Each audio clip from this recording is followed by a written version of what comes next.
दोस्तों स्वागत है आपके यूट्यूब चैनल सरकारी जॉब अलर्ट में। देखिए दोस्तों, आपका जो है एयरफोर्स इंडियन एयरफोर्स कोर से एफकेट की रिक्रूटमेंट आ चुकी है। जो इसकी फॉर्म फिलअप करने की डेट है वो 1 दिसंबर से लेकर के 30 दिसंबर तक है। ठीक है, तो आप 1 दिसंबर से 30 दिसंबर के बीच में अपना फॉर्म फिलअप कर सकते हैं और इसकी लिंक जो है सरकारी रिजल्ट की साइट में अवेलेबल हो जाएगी। वहाँ से आप इस फॉर्म को आराम से ईजिली फिलअप कर सकते हैं।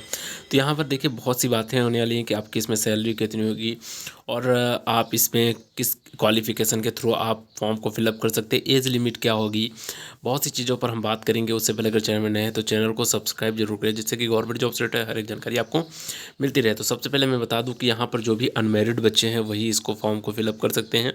और यहाँ पर अब बात करते हैं सैलरी की। तो यहाँ पर देखिए जो आपकी सैलरी है वो पहुँचेगी जा करके 56,000 से लेकर के 1,00,000 से 70,000 तक। ठीक है, और ये जो आपका एमएसबी है तो एमएसबी आपका 15,500 रुपये है और लेवल 10 की ये जॉब है। बहुत अच्छी खासी जॉब है। अगर जो भी इसको एफकेट को क्वालिफाई करता है उसकी सैलरी भी अच्छी है और फैसिलिटी भी बहुत ही अच्छी है। अब यहाँ पर देखिए क्वालिफ़िकेशन वगैरह की बात कर लेते हैं। तो चलिए क्वालिफ़िकेशन की बात करते हैं। तो यहाँ पर देखिए अब जो इंडियन एयरफोर्स की यहाँ पर कुछ और चीज़ों पर इंपॉर्टेंट चीज़ों पर बात कर लेते हैं।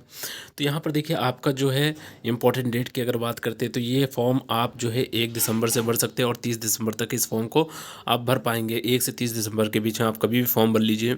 और इसका देखिए एग्ज़ाम शेड्यूल अभी आया नहीं, जैसे वो आएगा तो मैं आपको बता दूंगा। और अप्लीकेशन फ़ीस की अगर बात करते हैं तो यहाँ पर जो एफकैट की जो वैकेंसी है तो इसमें देखिए एंट्री के लिए 250 रुपये फ़ीस ऑल कैंडिडेट सभी कैंडिडेट को देनी पड़ेगी। ठीक है, और जो आपका मेट्रोलॉजी है इसमें एंट्री के लिए कोई भी फ़ीस नहीं देनी पड़ेगी। ठीक है, एनसीसी स्पेशल के लिए। और इसका अगर आगे की और बात करते हैं तो यहाँ पर एज लिमिट की बात करते हैं। तो यहाँ पर एज लिमिट जो है आपकी 20 से 24 साल के बीच में एफकैट के बच्चे जो हैं डाल सकते हैं बैच में, अगर आप जाना चाहते हैं। ग्राउंड ड्यूटी टेक्निकल और नॉन टेक्निकल में देखिए जो है आप 20 से 26 साल के बच्चे इसमें फॉर्म फिलअप कर सकते हैं। फिर इसके बाद आगे की ओर बढ़ते हैं। यहाँ पर अब बात करेंगे वैकेंसी डिटेल्स की। तो यहाँ पर देखिए जो वैकेंसी डिटेल्स आपकी बात करें तो एफकैट के लिए देखिए यहाँ पर टोटल 10 वैकेंसी हैं। मेल के लिए जो है आपकी 5 है और फीमेल के लिए भी 5 है। फिर इसका एफकैट अब इसका देखिए हमारा जो है एफकैट ग्राउंड ड्यूटी की अगर बात करते हैं टेक्निकल में तो एईएल और एईएम के लिए देखिए यहाँ पर एईएल के लिए आपके 87 पोस्ट जो है मेल के लिए 10 है, फीमेल के लिए और 97 टोटल पोस्टें हैं। और इसी तरह एईएम के लिए देखिए यहाँ पर देखिए आपका 30 पोस्ट जो है मेल के लिए है, 3 पोस्ट फीमेल के लिए और 33 पोस्ट है। फिर इसके बाद आपका AFCAT ground duty non technical की बात करें तो एडमिन की जो आपकी वैकेंसी है तो 43 मेल के लिए हैं, 5 है फीमेल के लिए, 48 जो है आपकी टोटल वैकेंसी। एलजीएस के लिए अगर बात करते तो 19 वैकेंसी जो है आपकी मेल की हैं, 2 वैकेंसी फीमेल की और 21 टोटल आपकी वैकेंसी हैं। अगर यहाँ पर अकाउंट की अगर बात करते हैं तो यहाँ पर 11 वैकेंसी मेल की हैं, 2 फीमेल की और 13 वैकेंसी जो है आपकी टोटल वैकेंसी है। फिर इसका लास्ट में अब चलते हैं तो यहाँ पर अब बात करेंगे ग्राउंड ड्यूटी की।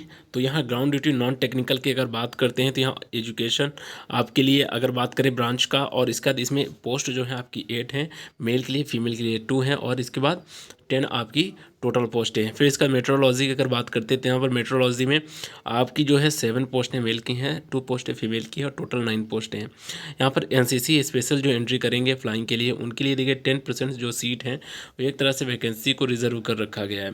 ठीक है, फिर इसका नेक्स्ट आगे की ओर और बढ़ते हैं। तो यहाँ पर अब बात करेंगे एजुकेशन क्वालिफिकेशन की। तो आपकी क्वालिफिकेशन क्या होनी चाहिए? देखिए एफकैट एंट्री के लिए फ्लाइंग के लिए अगर बात करें तो बैचलर डिग्री होनी चाहिए एनी स्ट्रीम से, किसी भी स्ट्रीम से। साथ में आपका फिजिक्स और मैथमेटिक्स होना चाहिए 10+2 में। ठीक है, बीई बीटेक कोर्स भी हो सकता है तो भी आप इस फॉर्म को अप्लाई कर सकते हैं। फिर इसका नीचे की ओर अगर और बढ़ते हैं तो यहाँ पर ग्राउंड ड्यूटी की बात करते हैं। ठीक है, तो यहाँ पर जो ग्राउंड ड्यूटी टेक्निकल है तो इसमें आपके पास क्या होना चाहिए? तो इसमें देखिए आपके पास यहाँ पर आपके पास जो है ग्राउंड ड्यूटी के लिए एरोनॉटिकल जो इंजीनियरिंग है, इलेक्ट्रॉनिक्स, इससे आपका जो है डिग्री होना चाहिए 60% के साथ आपका इंटरमीडिएट भी होना चाहिए। ठीक है, फिर फिजिक्स और मैथ जो है आपकी होनी चाहिए कंपलसरी और 4 ईयर का ग्रेजुएशन होना चाहिए। ठीक है, या फिर आपका इंटीग्रेटेड पीजी होना चाहिए, डिग्री होना चाहिए, या फिर इंजीनियरिंग टेक्नोलॉजी से आपका कहीं कुछ भी हो, मतलब एक तरह से इंजीनियरिंग डिग्री होनी चाहिए आपके पास। अगर ये चीज़ें हैं तो आप इस फॉर्म को अप्लाई कर सकते हैं।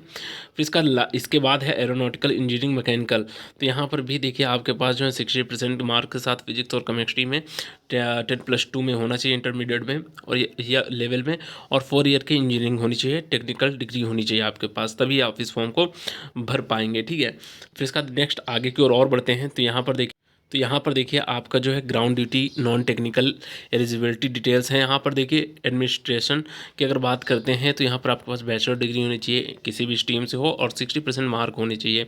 ठीक है, आपकी जो भी डिग्री हो उसमें 60% आपके मार्क होने चाहिए। और फिजिकल एलिजिबिलिटी की अगर बात करते हैं तो हाइट आपकी मेल के लिए 157.5 सेंटीमीटर होना चाहिए, और अगर बात करें फीमेल के लिए तो 152 होना चाहिए। अब आता है अकाउंट। यहाँ पर देखिए अकाउंट के लिए जो है आपका बैचलर डिग्री होना चाहिए। ठीक है, बैचलर डिग्री होना चाहिए, और कॉमर्स होना चाहिए बीकॉम में, और साथ में 60% नंबर भी होने चाहिए आपके। फिजिकल एलिजिबिलिटी वही है जो पहले वाले में थी, 157.5 मेल, फीमेल के लिए 152। और फिर इसका देखिए एनसीसी स्पेशल एंट्री के लिए यहाँ पर देखिए इनके लिए बेनिफिट होने वाला है, क्योंकि आप जानते हैं एनसीसी के लिए 10% सीटें रिजर्व हैं। तो एनसीसी स्पेशल के लिए फ्लाइंग के लिए अगर बात करते हैं तो NCC air wing senior division C certificate होना चाहिए, और भी अदर जो भी ब्रांच हैं उनसे आपका जो भी एलिजिबिलिटी हो वो क्वालिफिकेशन होना चाहिए। फिर इसका लास्ट में आपका मेट्रोलॉजी। तो यहाँ पर आपको एलिजिबिलिटी जो डिटेल्स हैं वो नोटिफिकेशन में आप इजीली से रीड कर सकते हैं, नोटिफिकेशन डाउन करके उसको देख लेना। और दोस्तों अगर ये इन्फॉर्मेशन आपको अच्छी लगी तो दोस्तों चैनल को सब्सक्राइब जरूर करें, जिससे कि गवर्नमेंट जॉब से हर एक जानकारी आपको मिलती रहे। फिर मिलते हैं नेक्स्ट वीडियो में। धन्यवाद दोस्तों।